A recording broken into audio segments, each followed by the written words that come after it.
Everyone, welcome to my channel Anita commerce guide. आज के हम वीडियो का जो मेन टॉपिक है वो है मटेरियल कंट्रोल। क्या टेक्निक्स है मटेरियल कंट्रोल की और किसे कहते हैं मटेरियल कंट्रोल और कैसे ये बहुत ही इम्पॉर्टेंट है किसी भी ऑर्गेनाइजेशन के लिए। तो हम देखेंगे कि जो मटेरियल है दैट बहुत सारे फैक्टर्स में मटेरियल जो प्रोडक्ट का बहुत इम्पॉर्टेंट कंपोनेंट्स होता है और मटेरियल की कॉस्ट को ऐसी कॉस्ट है जिसे हम कंट्रोल भी कर सकते हैं। तो मटेरियल कंट्रोल जो है प्रोडक्शन कॉस्ट का एक बहुत ही सिग्निफिकेंट पार्ट होता है एंड क्योंकि ये वाले कॉस्ट जो है कंट्रोलेबल है इसीलिए इसमें प्रॉपर जो है प्लानिंग करनी होती है, प्रॉपर बजट बनाना होता है, प्रॉपर परचेसिंग करनी है, प्रॉपर इसकी स्टोरिंग होनी चाहिए, यूजिंग होनी चाहिए सो दैट एक तो आपका प्रोडक्शन विदाउट इंटरप्शन लगातार चलता रहे, दूसरा कि आपकी जो फाइनेंशियल कॉस्ट है, जो फाइनेंशियल मैटर है वो भी फाइनेंशियल कॉस्ट जो है वो भी इसकी कम आए। तो हमने कोशिश करनी है कि जितने भी मटेरियल हैं चाहे वो आप परचेज कर रहे हो, स्टोर कर रहे हो, यूज कर रहे हो, उनकी कॉस्ट जो है वो कम से कम आनी चाहिए। तो इसके दो डायमेंशन है, एक तो है क्वांटिटी और यूनिट कंट्रोल और दूसरा डायमेंशन है यूरोपी और फाइनेंशियल कंट्रोल। क्वांटिटी कंट्रोल और यूनिट कंट्रोल में हमने देखा है कि किस तरीके से हमने प्रोडक्ट इस तरीके से परचेसिंग, प्लानिंग, स्टोरिंग, यूजिंग करनी है मटेरियल की कि आपका प्रोडक्शन जो है विदाउट इंटरप्शन चलता रहे। दूसरा आपका जो कॉस्ट है मेंटेनेंस ऑफ इन्वेंट्री जो है वो उसकी कॉस्ट भी कम आए और इन्वेंट्री ना तो ओवर स्टॉकिंग हो ना अंडर स्टॉकिंग हो और मतलब कि इसकी जो कॉस्ट है मेंटेनेंस की इन्वेंट्री की वो भी कॉस्ट इसकी फाइनेंशियली कम आए। तो हम कह सकते हैं कि मटेरियल कंट्रोल जो है दैट कैन बी डिफाइंड एक ऐसा ढांचा है जिसमें आप अकाउंटिंग भी कर रहे हो और मटेरियल कॉस्ट को कंट्रोल भी कर रहे हो और आपकी जो कॉस्ट इन्वेस्टमेंट ऑफ फंड है वो भी कम से कम आ रहा है और आपका जो प्रोडक्शन है वो भी लगातार चलता जा रहा है। इसका मतलब एक ऐसा सिस्टमेटिक कंट्रोल है right from the planning till you receive the goods, you receive the material and you store it using for the production. Aspects of material control में हम देखेंगे कि इसके accounting aspect and operational aspect. Accounting जो aspect है तो ये aspect में आपने जितने भी डॉक्यूमेंट्री एविडेंसेस है right from the approval of budget till you receive the goods, वहाँ जो आपका अप्रूवल शुरू हो गई है वहाँ से लेकर जब आपने मटेरियल को खरीद लिया है, परचेज कर लिया है और आपके पास एक्चुअली आपने यूज भी कर किया है प्रोडक्शन के लिए, हर स्टेज में आपके पास जो डॉक्यूमेंट्री है उसको प्रॉपर उसकी फाइल मेंटेन होनी चाहिए। और ऑपरेशनल एस्पेक्ट में ये है कि आपने मेंटेन रखना है मटेरियल सप्लाईज को ऐसे लेवल में कि that material is available for use in production always and without any interruption, without overstocking and without understocking. अब जो क्या नीड है मटेरियल कंट्रोल की, हम क्या ऑब्जेक्टिव्स हैं या एक मटेरियल कंट्रोल में एक अच्छे मटेरियल कंट्रोल की क्या कैरेक्टरिस्टिक्स होनी चाहिए। तो नंबर 1 यही कहेंगे हम सबसे पहले कि प्रॉपर कोऑर्डिनेशन होना चाहिए, प्रॉपर कोऑपरेशन होना चाहिए अमंग व्हाट डिपार्टमेंट, जो भी डिपार्टमेंट इन्वॉल्व है, चाहे वो परचेसिंग में इन्वॉल्व है, चाहे रिसीव कर रहे हैं, चाहे इंस्पेक्शन कर रहे हैं, चाहे स्टोरेज कर रहे हैं, चाहे सेल्स कर रहे हैं, चाहे प्रोडक्शन कर रहे हैं, चाहे अकाउंटिंग कर रहे हैं। तो इन सबका जो आपस में तालमेल होना बेहतर होना चाहिए। फिर परचेज ऑफ मटेरियल जो है दैट शुड बी सेंट्रलाइज्ड, तो सेंट्रलाइज्ड होना चाहिए। परचेसिंग डिपार्टमेंट को ही अथॉरिटी होनी चाहिए कि वो सारे परचेज ऑफ मटेरियल कर सके ताकि किसी भी प्रकार की जो ओवरलैपिंग है या डुप्लीकेशन है वो ना हो, ठीक है। और there should be proper scheduling, material की शेड्यूलिंग होनी चाहिए, क्लासिफिकेशन होना चाहिए, कोडिफिकेशन होना चाहिए मटेरियल का ताकि आप उसे अच्छी तरह से पहचान सके मटेरियल कहाँ पर पड़ा है, कैसे पड़ा है। स्टैंडर्ड फॉर्म्स होने चाहिए, चाहे रिक्विजिशन है, ऑर्डर्स हैं, फॉर्म्स हैं या आप ट्रांसफर कर रहे हो from one job to another job materials को। और जो है स्टोरेज ऑफ मटेरियल, जो स्टोरेज ऑफ मटेरियल है that should be well plan to avoid any kind of losses. यहाँ कोई पिंफ्रेज हो रहा है, थेफ्ट हो रहा है या डिटोरिएशन हो रहा है मटेरियल में, उसकी कैसे आपकी स्टोरेज की जो फैसिलिटीज़ हैं वो प्रॉपर आपके पास होनी चाहिए। और गुड मेथड अगर होगा तो there will be delivery of right type of quantity, right time होना चाहिए, राइट क्वांटिटी, राइट क्वालिटी होनी चाहिए। इस प्रकार का सिस्टम होना चाहिए। इंटरनल चेक सिस्टम जो है वो बहुत ही स्ट्रांग होना चाहिए। Minimum and maximum and reordering level जरूर सेट होने चाहिए ताकि नो स्टोरेज ऑफ मटेरियल की किसी भी प्रकार के ये जो आपकी जो लेवल सेटिंग है मैक्सिमम मिनिमम रीऑर्डर लेवल इस तरीके से सेट होना चाहिए so that there won't be any shortage of material for the production आपका रुके ना, किसी भी प्रकार की शॉर्टेज ना हो। तो इस प्रकार की लेवल सेटिंग होनी चाहिए। Ordering quantity for each type of material should also be fix होना चाहिए भी आपने कितनी क्वांटिटी किस क्वालिटी की लानी है आपको, वो प्रॉपर आपकी प्लानिंग होनी चाहिए। फिर एडिक्वेट कंट्रोल आपको मैंने बता दिया। Information about the availability of material should be made continuously available. तो ये कंटिन्यूस प्रोसेस है, मैनेजमेंट को हमेशा बताते रहना चाहिए सारे डिपार्टमेंट को कि आपके पास कितना मटेरियल है या कितनी अवेलेबिलिटी ऑफ मटेरियल है। दिस इंफॉर्मेशन अबाउट कितना डिफेक्टिव है, ऑब्सोलीट है, जो भी मटेरियल की जिस प्रकार की कंडीशन है, that all information should be communicated to the management so that it can have proper control on the material cost। तो अभी हमने देखा कि क्या क्या एसेंशियल कैरेक्टरिस्टिक्स होनी चाहिए मटेरियल कंट्रोल की। अब हम देखेंगे कि what are the techniques of material control. इसमें हम एक नजर डालती हूँ और इसमें से मैं एक प्रैक्टिकल प्रॉब्लम आपको जरूर फर्स्ट वाले टेक्निक का करवा दूंगी। उसके बाद जो इम्पॉर्टेंट है जैसे economic order quantity is very important aspect in this topic and that topic we will cover in next video. तो हम देखेंगे लेवल सेटिंग में आपने कौन कौन से लेवल सेटिंग करने हैं, मिनिमम मैक्सिमम रीऑर्डर लेवल। और मिनिमम लेवल क्या होता है कि इसके नीचे आपके पास गुड्स नहीं होनी चाहिए, कि कम से कम ये वाला लेवल तो जरूर सेट होना चाहिए, हमेशा अवेलेबल होना चाहिए so that there won't be any shortage of material and there will be continuous production process, no interruption. और मैक्सिमम ये है कि मैक्सिमम स्टॉक लेवल वो लेवल है कि इसके ऊपर आपकी क्वांटिटी नहीं होनी चाहिए। अगर आप इससे ऊपर भी क्वांटिटी लेकर जा रहे हैं इसका मतलब आप ओवर स्टॉकिंग कर रहे हैं, आइडल आपके मटेरियल्स पड़े हुए हैं, जबकि वो वाले पैसे को आप कहीं और कंस्ट्रक्टिव जॉब या वर्क में लगा सकते थे। तो ये ओवर स्टॉकिंग के भी जो डिसएडवांटेज हैं वो आ जाते हैं अगर हम अपने कोई मैक्सिमम ऑर्डर लेवल सेट नहीं करते हैं।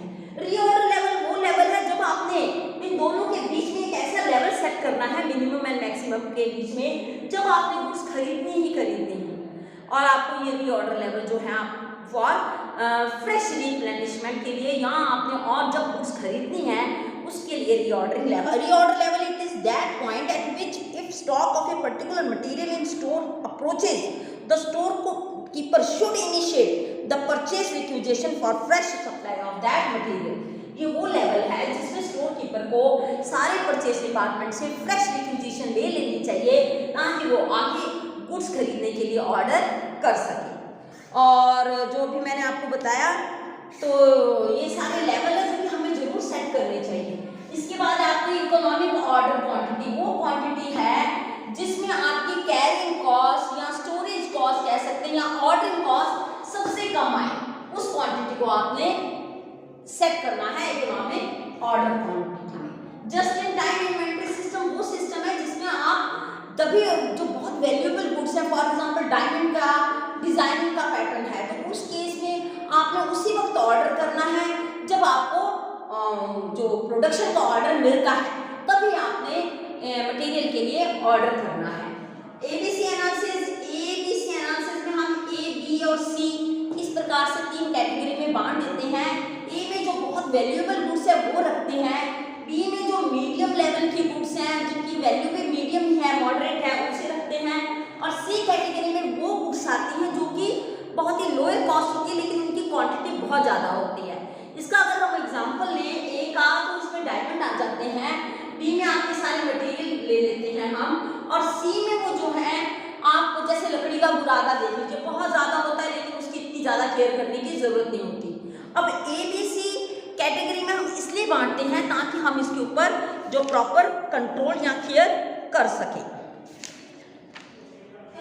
VED एनालिसिस है, इसमें विटल, एसेंशियल, डिजायरेबल, जैसे हम एबीसी को बांटते हैं उसी प्रकार से विटल में बहुत ही इंपॉर्टेंट है, उसके बिना तो काम हो ही नहीं सकता। आप बताइए मटेरियल के बगैर प्रोडक्शन चल ही नहीं सकता। एसेंशियल में कुछ टूल्स इक्विपमेंट्स जिनके बगैर भी आप काम नहीं कर सकते हैं।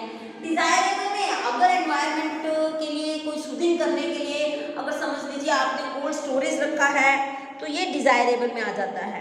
फिर मटेरियल्स में वो मटेरियल आ जाते हैं जिनके एक्सेस में आपका प्रोडक्शन तो चल रहा है, पर अगर वो आ जाए तो और ज़्यादा सूदिंग प्रोडक्शन प्रोसेस हो सकती है। आगे है perpetual inventory system. Perpetual inventory system में आपने लगातार जो है वो कंट्रोल करना है। स्टोर डिपार्टमेंट में डेली चेकिंग होनी चाहिए, डेली आपका जो है काम होना चाहिए, इसे कंटिन्यूसली आप चेक करते रहते हैं। तो आगे है डबल बिन सिस्टम। डबल बिन सिस्टम में आपने 2 बिन बनाए हुए, स्मॉल एंड बिग। जैसे स्मॉल की जो क्वांटिटी कम हो जाती है आप बड़े बिन से वो मटेरियल ट्रांसफर कर देते हो और उसके बाद जो है आप रिप्लेनिशमेंट के लिए फ्रेश ऑर्डर कर देते हैं। इनपुट आउटपुट रेशो किस प्रकार से आपका इनपुट है वो आउटपुट के ऊपर डिपेंड करेगा, उस रेशो के ऊपर आपने मटेरियल खरीदने हैं। मटेरियल टर्नओवर रेशो जितनी ज्यादा हाई टर्नओवर है उतना ज्यादा आपने मटेरियल खरीदना है, तो टर्नओवर रेशो के ऊपर भी डिपेंड करेगा आपका मटेरियल। तो नेक्स्ट है वो देखिए FNSD एनालिसिस। F का मतलब होता है फास्ट मूविंग और F का मतलब होता है फास्ट मूविंग, N का मतलब नॉर्मल मूविंग, S का मतलब है स्लो मूविंग, D का मतलब है डेंस। ये मटेरियल है इस कैटेगरी में आ जाते हैं FNSD, उसी के प्रकार से हमें इसके ऊपर कंट्रोल करना है।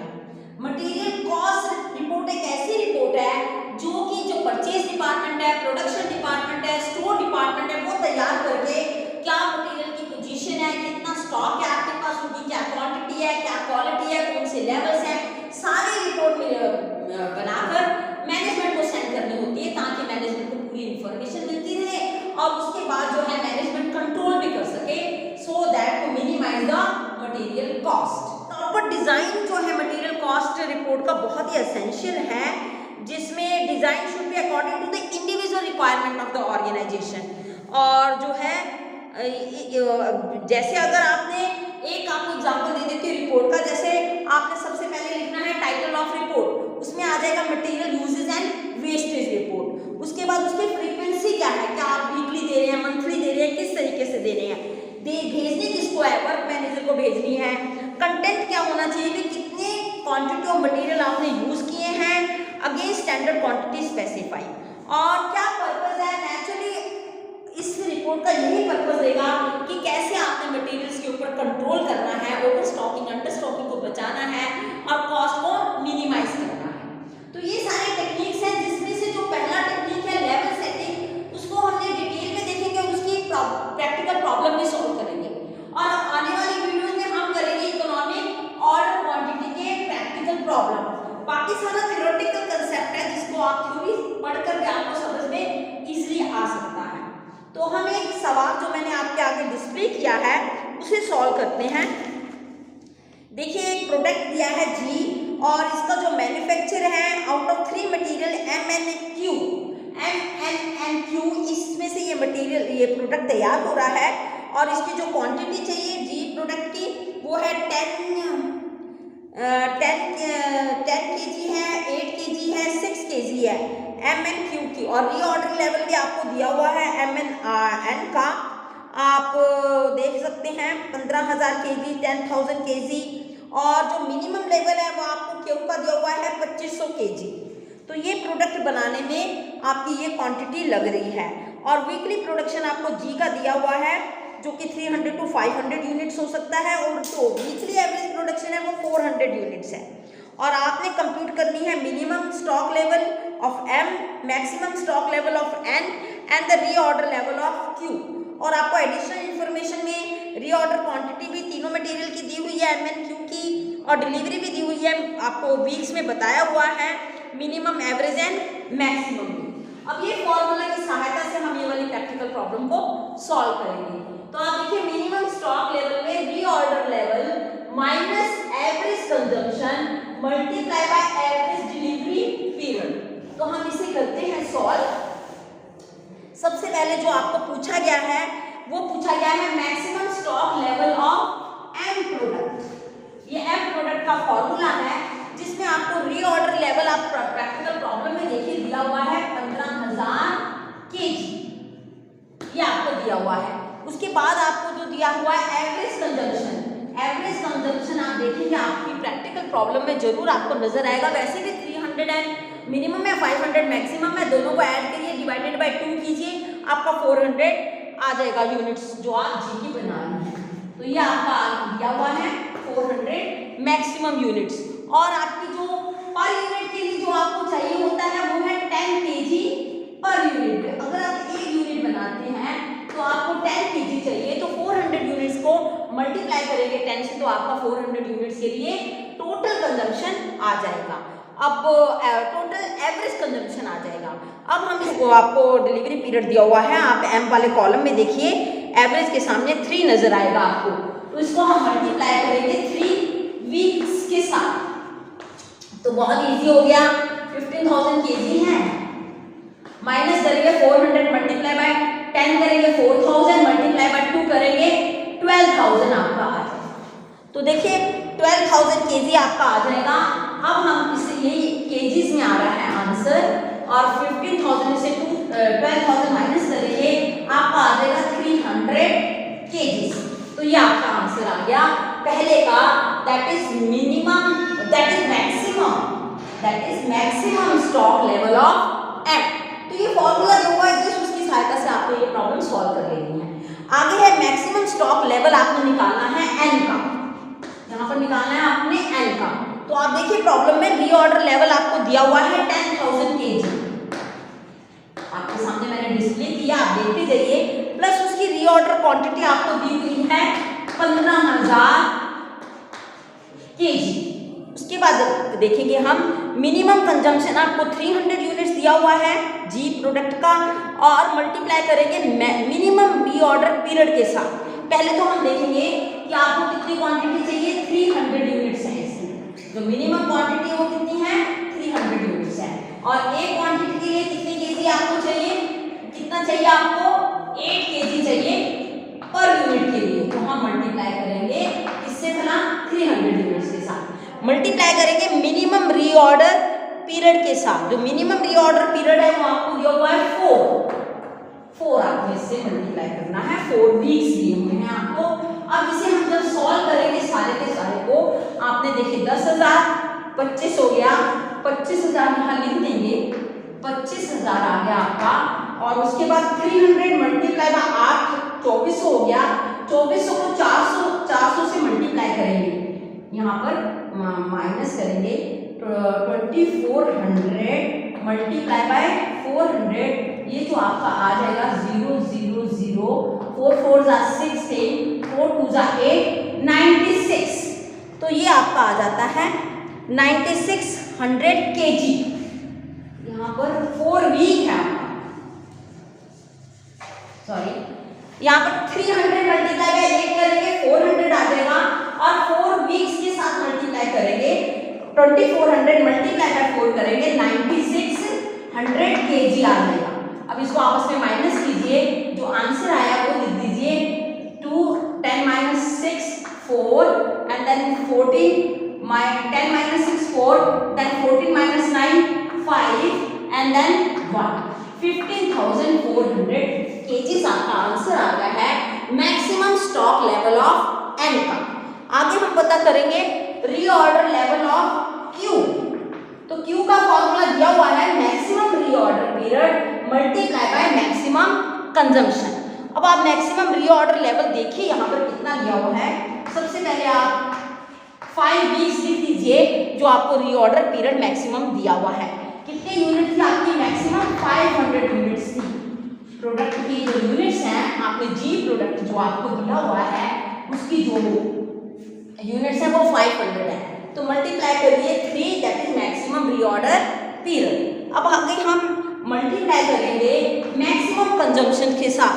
तो आपको देखिए प्रॉब्लम में जरूर मैक्सिमम कंजम्पशन दिया होगा। कितने केजी दिया हुआ है ये 6 केजी। देखिए ना फर्स्ट लाइन में दिया हुआ है 10 केजी 8 केजी एंड 6 केजी। तो 6 केजी आपको दिया हुआ है यहाँ पर। तो 6 kg of Q per unit of G product. तो 6 केजी आपको दिया हुआ है प्रोडक्ट। तो ये निकाल लेंगे आप 6 kg of Q per unit of G product, per unit of G product. अब इसे हम सॉल्व करेंगे। देखिए 5 मल्टीप्लाई बाय 5 2500 आ जाएगा, मल्टीप्लाई बाय 6 करेंगे आपका ये आना चाहिए 15,000। तो यहाँ पर आपका आंसर आ जाएगा 15,000 kg। तो देखिए किस तरीके से हम सिंपल फॉर्मूले के साथ ये जो रीऑर्डरिंग लेवल की है प्रॉब्लम्स कर सकते हैं, जो कि बहुत ही इंपॉर्टेंट है मटेरियल कंट्रोल में ये टेक्निक। और इस होप आपको समझ में आ गया होगा कि क्या वेरियस टेक्निक्स हैं मटेरियल कंट्रोल की और उसमें कैसे हम एक प्रैक्टिकल प्रॉब्लम सॉल्व कर सकते हैं फॉर्मूले की सहायता से। तो ये फॉर्मूले लेवल्स के आपको जरूर पता होना चाहिए, क्योंकि maximum, minimum and reorder level set करना एक ऑर्गेनाइजेशन के लिए बहुत ज़रूरी है, ताकि आपका जो ओवर स्टॉकिंग ना हो, अंडर स्टॉकिंग ना हो और आपका प्रोडक्शन भी ना रुके और आपका जो इन्वेस्टमेंट किया है इन्वेंट्री में वो भी कम से कम उसकी कॉस्ट आए, ताकि आपकी जो कॉस्ट का कंट्रोल हो और आपकी जो प्रॉफिटेबिलिटी है वो बढ़ सके। तो आज हमने ये techniques of material control cover किए हैं। होप आपको मेरी ये वीडियो जरूर यूजफुल लगती होगी। अगर आप कॉस्ट अकाउंटिंग का सिलेबस कवर कर रहे हैं और आप मेरी इस वीडियो को जरूर लाइक कीजिए, कमेंट कीजिए, शेयर कीजिए और मेरे चैनल को सब्सक्राइब करना बिल्कुल ना भूलें। जो आने वाली वीडियो है उसमें हम करेंगे economic order quantity. Economic order quantity भी एक बहुत इंपॉर्टेंट एस्पेक्ट है इस चैप्टर में, तो उसको हम डिटेल में क्या होता है, क्या डेफिनेशन है। आज तो मैंने आपको सिर्फ समराइज्ड बताया है सारे टेक्निक्स के बारे में, इसको हम डिटेल में करेंगे, इसकी प्रैक्टिकल प्रॉब्लम भी करेंगे, इसके क्या एडवांटेज है, डिसएडवांटेज है, सारा अच्छी तरह से समझेंगे। और आप इसी तरीके से मेरे साथ बने रहिए। Thank you very much.